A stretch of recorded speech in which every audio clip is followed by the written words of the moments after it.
Hi hello welcome to my channel Anu creations. మీ అందరికీ ధనత్రయోదశి శుభాకాంక్షలు.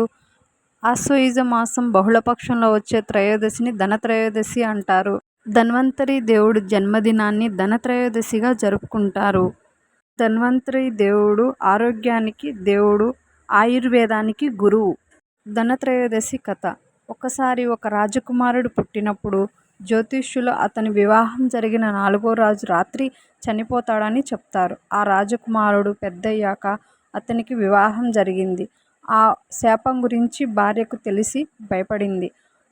ఆ రోజు రాత్రి యమధర్మరాజు రాజకుమారుని ప్రాణం తీసేందుకు వచ్చినప్పుడు ఆమె భక్తితో ఒక తెలివైన పద్ధతి ఆలోచించి ఇంటి ముందు, ఇంటి లోపల మరియు తలుపుల దగ్గర ఎన్నో నూనె దీపాలు వెలిగించింది. బంగారు, వెండి పాత్రలను, నాణాలను అలంకరించి పెట్టింది. తను తన భర్తతో కలిసి సమీపంలో కూర్చొని భగవంతుని స్తోత్రాలు జపించింది. యముడు ఇంటికి వచ్చి ఆ వెలుగులో మంత్రముగ్ధుడయ్యాడు. దీపాల వెలుగులో ఆమె గానం వింటూ రాత్రంతా బయట కూర్చున్నాడు. ఉదయం అయ్యేసరికి యముడు వెనుదిరిగాడు.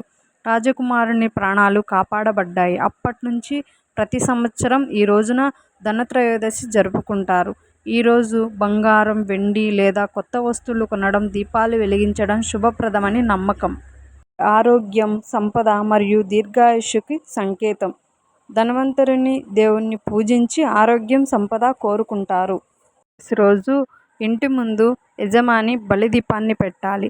ఆ దీపాన్ని గోధుమ పిండి, బెల్లం, పాలతో కలిపి గోధుమ పిండి దీపం తయారు చేసి దానిలో నువ్వుల నూనె, వత్తులు వేసి దీపాన్ని వెలిగించాలి.